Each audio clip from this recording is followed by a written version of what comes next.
the man of the hour, Black Messenger himself, Mr. Kerney Mayers, aka Chemo. Um, but yeah, just a legendary pioneer. We're lucky to still have in 2021 to share with us his experience, his knowledge, just his journey. Mr. Kearney, thank you so much for being on this platform. It's really an honor to be able to support you in any way that we can for everything that you've contributed to this entire culture. So, thank you so much for being here.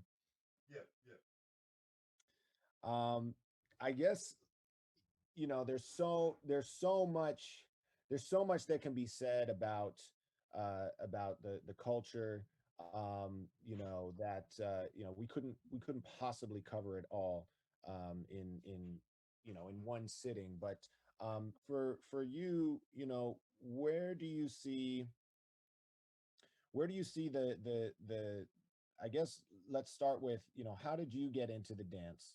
I definitely want to hear about that. Like, what was your journey as a maybe a youngster coming in and finding the movement within yourself, and then just take us a little bit through your journey to even becoming now an elder in this culture, and being able to pass your experience down to the next generation of youngsters, I'll say.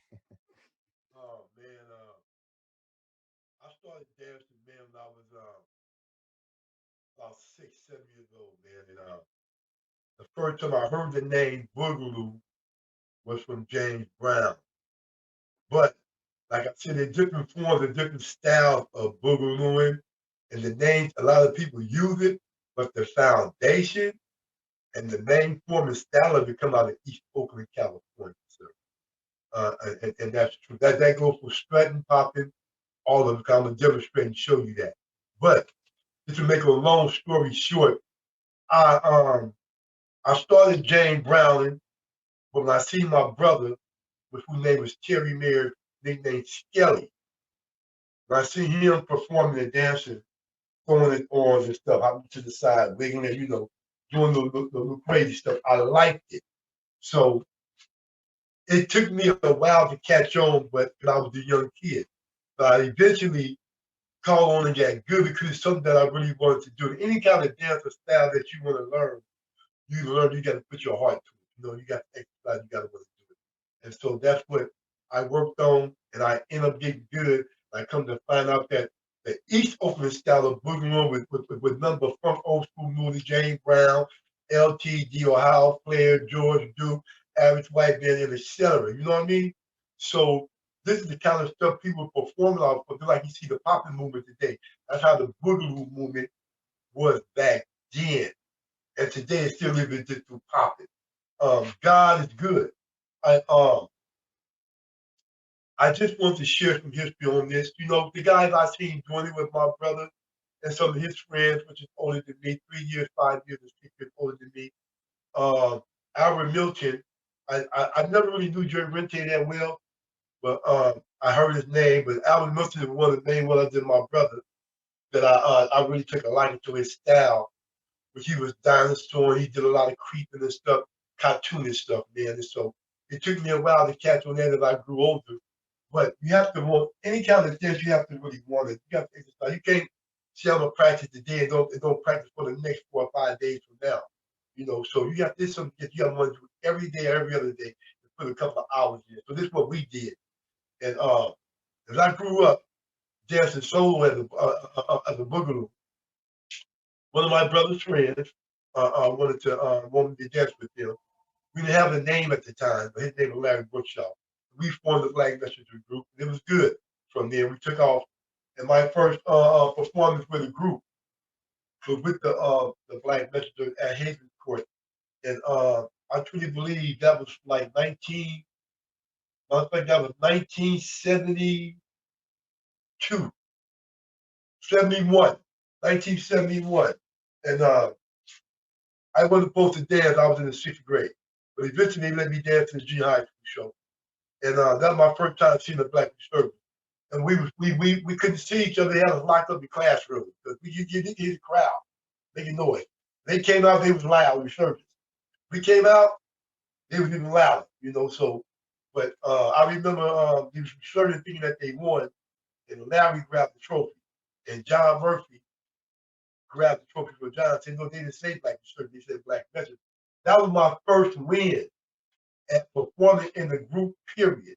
And I was the youngest in the group at that time. And they didn't want me to dance because I was in elementary, I was in the sixth grade. You had to be in junior high. But the lady anyway let me dance. And thank God we beat the resurgence that night, man. And I was 12. And after that, it just took off on me. So the next year, the seventh grade, went to Elmhurst Junior High. And I ended up, our group broke up. We started a new group. Before we started a new group, I danced with a group called Continental Five. And one of the dancers was Albert Milton's nephew named Cody.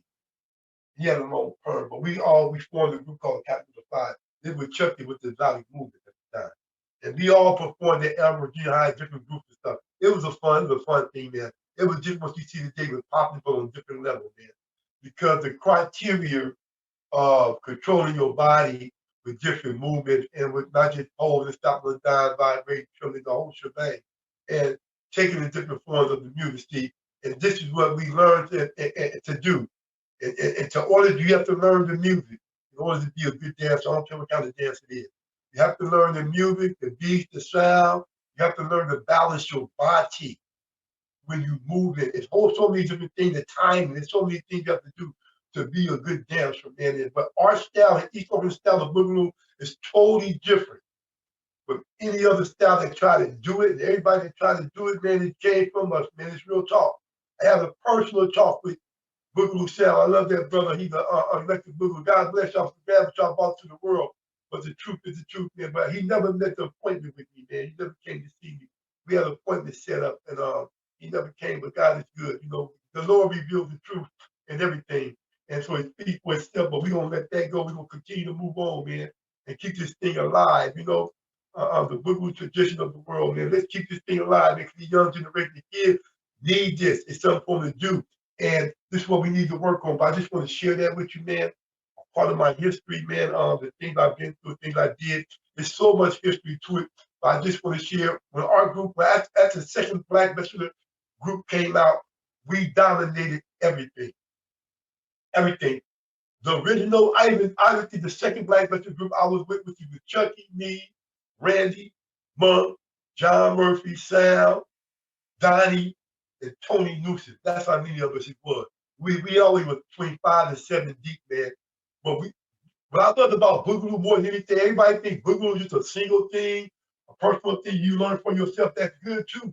It's a valid thing too. But what was beautiful about Boogaloo, man, was the group performance. With 4 or 5 people or 3 on up performing, a group doing it, moving and going between each other, time and have to get here and get there. That would make Boogaloo beautiful. And right now, today, it's not being seen like that. It's going to be seen. Only certain people is trying to do that. I give praise to my brothers in Taiwan, the ones that had the low maxis on the grill. They made me see a little myself in them when I see the thing that me and Chucky taught them. And I hope they continue to learn and come to me and Chucky because we got a lot to offer. But we want to teach Boogaloo groups, man, because that way we don't want the tradition to be lost. And it's fun. The thing we do with this, man, it's beautiful. But just come on, man, and y'all come on and try to get this nigga time is short for us. You know what I mean? So, but we have the energy still to do what we do. I'm going to hit a couple of moves, man, also today to show y'all what I'm talking about and demonstrate the difference. You know what I mean? Is that all right with all of y'all? But that's all I have to say today, man. And I just want somebody to really help me out with this glaucoma that I'm going through and everything to get my operation tomorrow. It's a blessing that I'm able to give them this, money to help me with this operation, and God is good. So I want to get this taken care of so I can be able to see again. The Lord is good. I'm not all the way blind, but it's getting there, and I need to take care of it. I thank all of y'all who participating and helping me with this, man. This is really a blessing for me, It was following me all of my life. It's the littlest thing that counts. The littlest thing that counts more than anything. And then any kind of dancer, you got to have a spiritual relationship in order to make it worthwhile and you love the dance. You must have a spiritual relationship because God comes first. That's why I was able to do it how I do it. Was because of him. He definitely blessed me with that. Wow. And well, you're blessing us with your presence and with that, with your perspective and everything. So hopefully that blessing will continue to be reciprocated and just cycle back to you for everything that you've done. And man, I'm super amped to see you get down the day before your surgery, even. Like, you could be, Yeah, man. but Hey, here you are so with us. So if I'm playing my music, yeah. okay. And yes, well, yeah, I'm glad that you mentioned that, man, because see, I also did this, man, because I want the world to see, man, that it ain't like I said, it's not just Oakland, but that's where it do come from. We have to really go dancing is dancing, you know what I'm saying? And we are all a part of this, Uh, average white man, food crutch. Absolutely. Yes, so I have the song. I'm gonna go off now. I know I hope I'm not messing this up, man. Yes, I'm gonna do so much, okay? Because my surgery tomorrow, I want to be prepared for that and be ready so I want to break no bones. You know what I mean? We want that, y'all. Make sure y'all support right here in the donation link. Y'all ready for this? Man himself, Mr. Kerney Mayers, the Black Messenger's mechanical device. I'm going to show some demonstration up. What you doing?